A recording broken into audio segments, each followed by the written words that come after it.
Ramazan ayında, Allah ayında, Ramazan ayında, Allah ayında.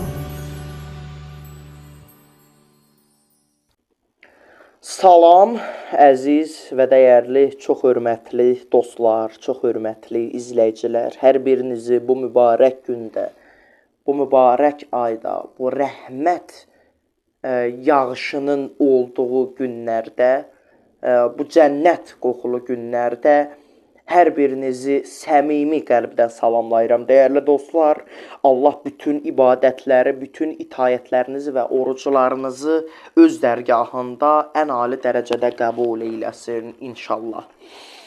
Dəyərli dostlar, bilirsiniz ki, qulluğun mahiyyəti başlığında olan günlük Ramazan çıxışlarımız öz axarında davam edir. Bugün Ramazan ayının 7-ci günüdür, 3-cü gündür və artıq siz bunu izləyəndə oruclar açıldı, Allah qəbul eyləsin, nuş olsun deyirəm.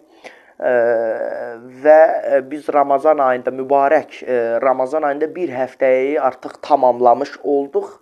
İkinci həftəyə artıq keçid etmiş oluruq. Çox dəyərli izləyicilərimiz.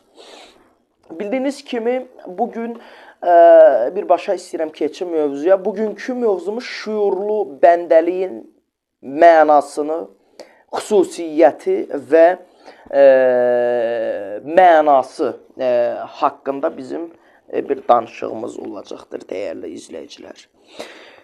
Şüurlu bəndəlik, belədir başlığımız. Yəni, bugünkü günün başlığı, ümumi başlıq qulluğun mahiyyətidir.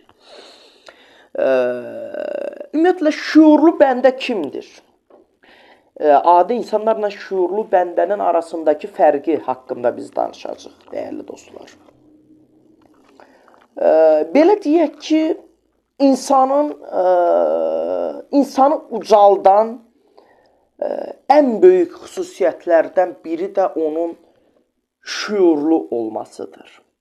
Ağlını, şüurunu inkişaf etdirməsidir. Çünki ağıl bizlərə verilmiş ən böyük nemətlərdən biridir və buna görə də insan şüurlu olmağa çalışmalıdır. Çünki şüursuz insan həqiqəti dərk edə bilmir, anlaya bilmir, tam şəkildə dərindən başa düşə bilmir. Və burada da həqiqəti dərk etmək bizdən tələb olunursa, bizim şüurlu olmağımız çox mütləqdir. Yəni, qulluğun mahiyyəti ümumiyyətlə şüurlu olmaqdır. Və insan həqiqi hədəf yolunda addım atırsa, bu zaman insana lazım olan ən böyük xüsusiyyətlərdən biri də onun şüurunun olmasıdır.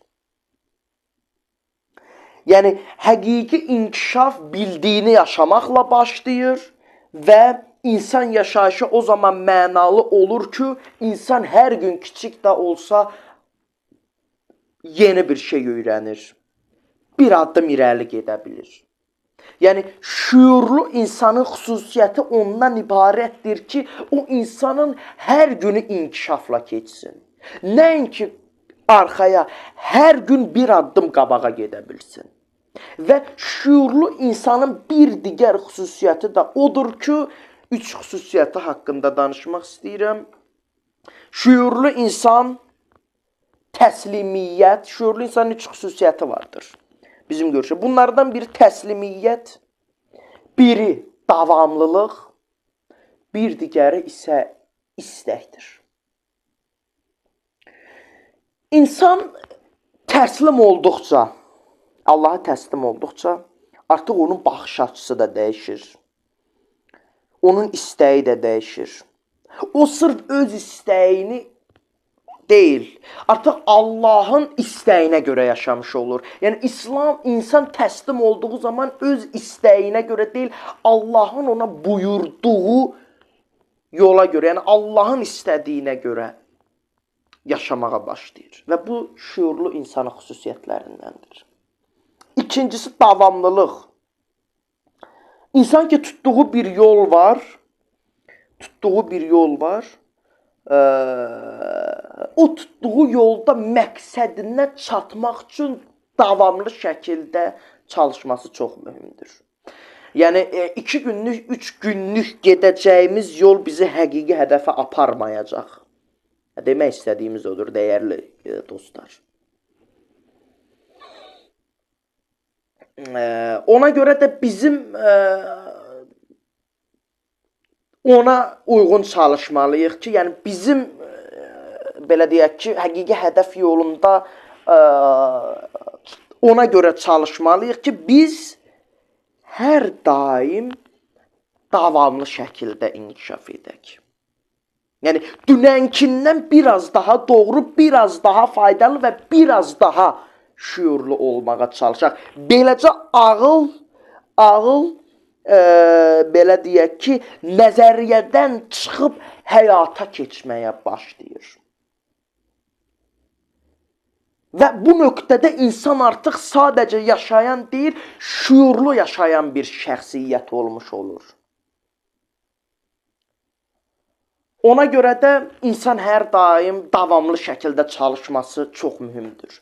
Və insan davamlı çalışdıqca və o inkişafı özündə hiss etdikcə artıq ondan o ləzzət almalıdır, şükürlər etməlidir.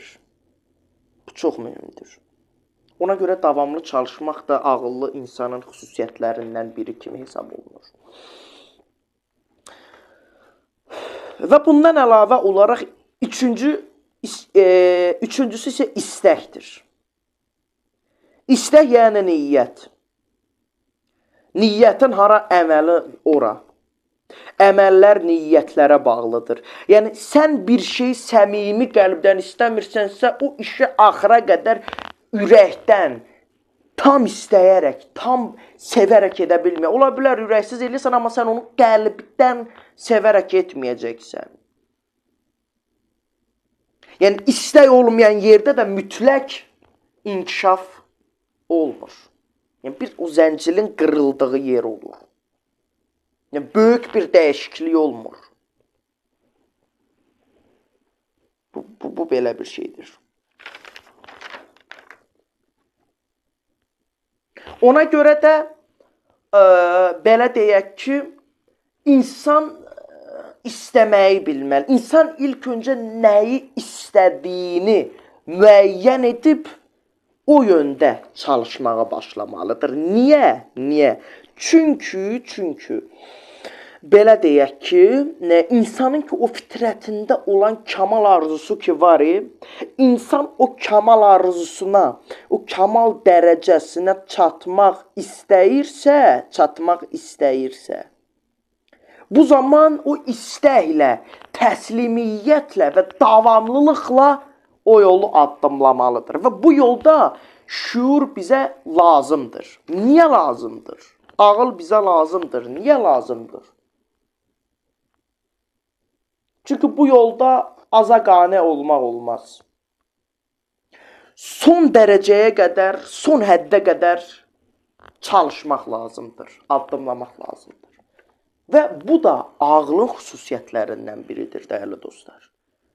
Ağıl aza qane olmağı sevmir, bəyənmir. O potensialının son həddinə qədər istifadə olunmağı seçir. Başa düşürsünüzmü?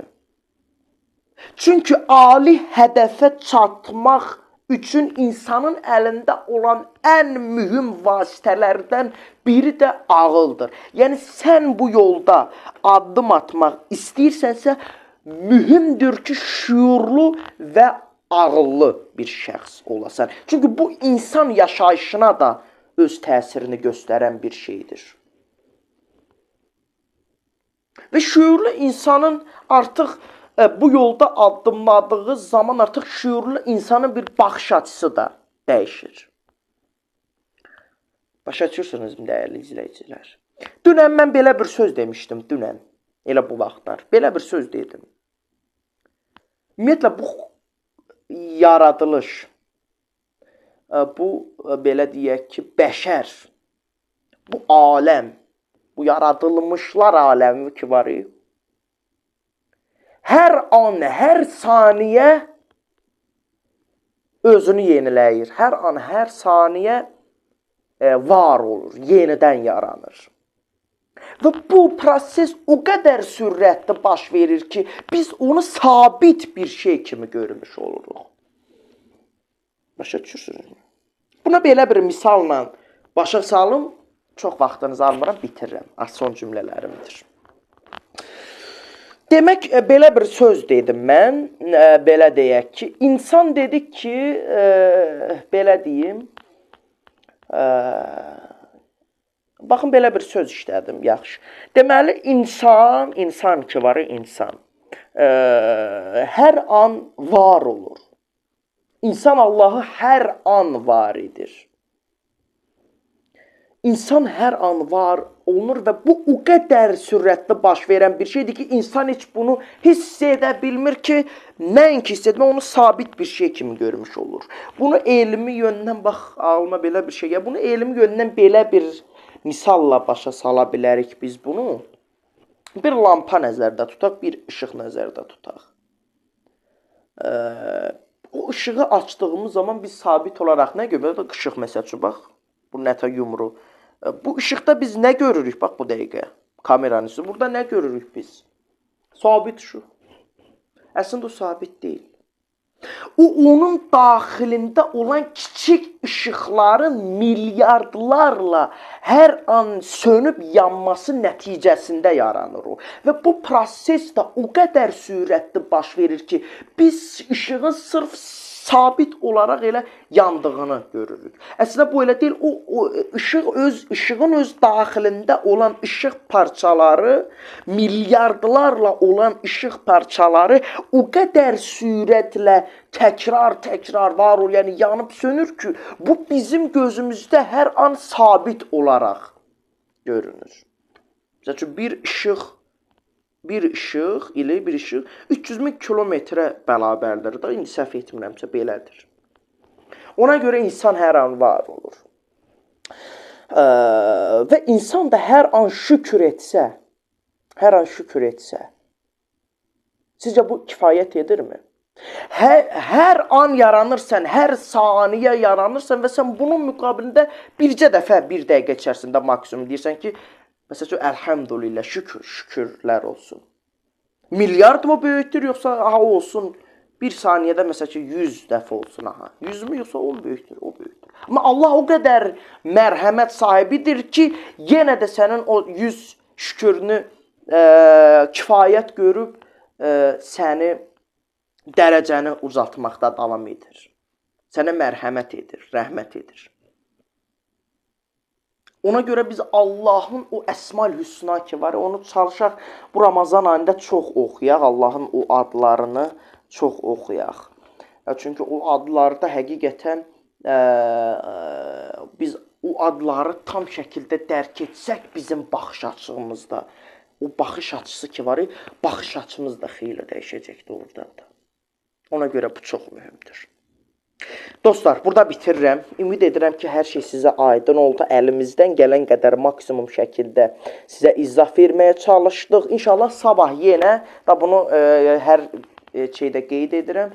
İnşallah ki, sabahları təkrardan biz sizlərin qarşınızda olacağıq. İnşallah ki, dəyərli dostlar, inşallah ki, biz sabahları təkrardan 19:30-da, yəni bu vaxtda sizin qarşınızda olacaq. Dəyərli dostlar, bizi izlədiyiniz, dinlədiyiniz üçün təşəkkür edirəm. Özünüzə yaxşı baxın. Sabah təkrardan görüşənə qədər sağ olun. Təşəkkürlər. Ramazan ayında, Allah ayında, Ramazan ayında, Allah ayında.